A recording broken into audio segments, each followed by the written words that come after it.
lorsque j'ai introduit une précédente vidéo en disant que le problème n'est pas la santé et la sécurité au travail, mais c'est plutôt votre ligne managériale qu'il faudrait interroger, qu'il faudrait remettre en cause lorsqu'il y a beaucoup d'accidents dans votre entreprise. Et j'ai reçu des commentaires et surtout, j'ai reçu le message dans mon courriel et je me permets de réagir aujourd'hui parce que on me demandait malgré tout quel type de style de leadership qui fonctionne le mieux ou qui peut favoriser mieux la prévention durable des accidents du travail. Et donc, en réfléchissant à vos questions, j'ai reçu, on peut dire, un éclat de génie parce que une ancienne expérience dans une autre organisation m'est venue en tête et je voulais partager avec vous. Donc, à la fin de cette vidéo, vous allez comprendre comment il vous est possible de jouer trois rôles importants en tant que manager, en tant que gestionnaire, pour affirmer votre leadership en santé et sécurité au travail, dans le but, bien sûr, de créer et de maintenir une démarche de prévention durable des accidents de travail dans votre organisation, dans votre entreprise. Je suis Fidèle Dulou, consultant et formateur agréé chez Fidelis Conseil. Fidelis Conseil est un cabinet spécialisé en prévention durable des accidents du travail. Fidelis accompagne les entreprises, particulièrement les dirigeants, les cadres dirigeants et les comités santé et sécurité, donne des formations et surtout pose des diagnostics pour permettre à l'entreprise d'avoir un bon plan de prévention durable des accidents du travail. Venons au vif du sujet. Donc, comment votre leadership peut impacter la prévention durable des accidents du travail? Il y a trois rôles clés qu'on reconnaît souvent aux leaders. On va l'appliquer dans le contexte de la santé et de la sécurité au travail. Le bon leader, c'est motiver. C'est une personne qui motive, qui donne envie. Et comme le disait le propriétaire dirigeant de l'entreprise en question, c'est important pour moi de motiver ma troupe. Voilà comment il appelle son équipe, des employés. D'ailleurs, qu'il n'utilise pas le terme employé, mais il utilise souvent le terme opérateur. Parce que pour lui, ce sont les employés qui mènent les opérations et ce sont ces opérations qui les exposent au risque. OK? Donc, il préfère le terme opérateur. Et pour lui, employé n'est pas très respecté. Donc, vous voyez déjà dans les styles de vocabulaire, un certain respect. Alors, il dit comment il est arrivé à motiver ses 105 employés, donc opérateurs, pour s'intéresser à la prévention des accidents de travail. Il a juste prêché par l'exemple. C'est son expression que je reprends. Donc, notre cher ami Nicolas a effectivement prêché par l'exemple. Comment a-t-il fait? Comment est-il parvenu? C'est tout le secret. Tout est dans sa façon d'agir avec ses employés. Quand il dit prêcher par l'exemple, ils ont instauré par exemple dans l'entreprise les respects stricts, ok, du port d'équipements de sécurité, de protection, des zones de sécurité, la circulation, tout ça en tant que responsable, il est le premier à le respecter. Tous les employés doivent descendre dans les usines sans bijoux, il est le premier à les respecter. Lorsque vous recevez dans l'entreprise une personne à titre de visiteur, vous devez l'accompagner et que cette personne doit observer de manière stricte toutes les règles de santé et de sécurité au travail de l'entreprise. Il doit descendre dans l'usine, mais il doit porter tous les équipements exigés aux opérateurs. Donc, il a prêché par l'exemple et c'est de cette façon que les employés ont dit, ben, si le chef le fait, pourquoi pas moi? Et donc, naturellement, ils se sont investis dans une démarche de prévention qui répond à la vision du propriétaire dirigeant de cette petite et moyenne entreprise. Donc, les employés n'ont pas besoin des ordres, n'ont pas besoin de directives. Ils ont juste observé le comportement de leur premier responsable et ils l'ont suivi.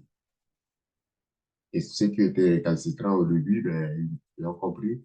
Et ici, la santé et la sécurité au travail, on ne s'amuse pas. Deuxièmement, deuxième action, rôle clé, je veux dire, c'est la reconnaissance. Donc, reconnaître la contribution des opérateurs, donc des employés. Pour lui, c'est important de dire à chaque employé, tu as fait un bon travail, félicitations. Il ne s'accapare pas des bonnes actions de ses collègues et il invite tous les autres gestionnaires à reconnaître la contribution de chaque employé dans l'entreprise. Par conséquent, tous les gestionnaires de premier niveau, lorsqu'ils constatent de bonnes actions, ils le signalent et lui, il descend sur le plancher, aller rencontrer l'opérateur en question pour dire que je suis très fier de toi. Au nom de l'entreprise et à mon nom propre, je te remercie pour cette contribution parce que tu as joué un rôle important. Et il insiste beaucoup, ton action a été déterminante parce que cela nous a évité une catastrophe. Et c'est pour cela que je suis descendu spécialement pour te dire félicitations. Donc, imaginez tout opérateur qui reste directement à son poste et qui reçoit le propriétaire dirigeant de l'entreprise toutes les fois qu'il y a de bonnes actions, bien, cela galvanise le groupe. Donc, aucun superviseur, aucun gestionnaire ne s'accapare d'une réussite quelconque. Toute action posée par la personne, ça peut être le gestionnaire, par le superviseur, par l'employé, qui se déplace pour dire merci. Et de cette façon, la reconnaissance de la contribution de chacun dans l'organisation a été utile et a permis à l'entreprise de se maintenir dans une logique de prévention qui se maintient dans la durée. Donc, troisième rôle clé, c'est développer les compétences et les talents. Alors, comment cette entreprise s'est organisée? Ben, ils ont mis en place un programme de formation spécifique, pas seulement pour les gestionnaires et les leaders, y compris les employés. OK? En passant, tous les employés de l'entreprise ont presque suivi les formations à ce cours-ci. C'est le BABA. Ça commence par là. Mais de manière plus concrète, il y a un programme de formation qui permet à tout employé d'effectuer ou de suivre des formations. Que ce soit à l'interne, il faut venir des formateurs pour répondre à une problématique bien définie, une préoccupation partagée ou soulevée par les employés. Et donc, ils viennent donner une formation sur ce sujet. Si un employé exprime le désir de suivre une formation à l'extérieur de l'entreprise organise cette formation et assure, prend en compte les frais pour permettre à cette personne d'aller suivre la formation afin de revenir implanter, et c'est le terme qu'ils emploient souvent dans le réseau, implanter les résultats obtenus. Donc, il y a un suivi en ce moment. Maintenant, comment font-ils pour développer l'aspect du talent? Quand tout employé est nouvellement recruté dans l'organisation, toute personne qui a un nouvellement, comme dit le président de l'entreprise, donc notre propriétaire dirigeant, chacun arrive de nouveau, il a les yeux d'or, les yeux qui valent de l'or. Alors, qu'est-ce qu'il fait? La personne retenue a 2 semaines pour faire le tour de toutes les unes, de toute l'entreprise, pour faire ses observations. Qu'est-ce qu'il a apprécié? Qu'est-ce qu'il n'a pas apprécié? Qu'est-ce qu'il a vu de différent par rapport à ses expériences antérieures? Ou, comme il insiste lui-même, par rapport à la formation, surtout quand il s'agit d'un premier emploi. Et donc, ça ne concerne pas que l'aspect santé et sécurité au travail. On laisse libre cours à la personne d'apporter toute suggestion, tout commentaire nécessaire. Et au bout de 2 semaines, la personne nouvellement recrutée envoie son document, donc de synthèse, pour ne pas dire un rapport, au propriétaire dirigeant directement et il en prend connaissance et il invite tout son staff et il demande à l'intéressé de présenter son cas. Et une des conditions importantes dans cette démarche, aucune évaluation tendant à dénigrer, à minimiser ou à critiquer.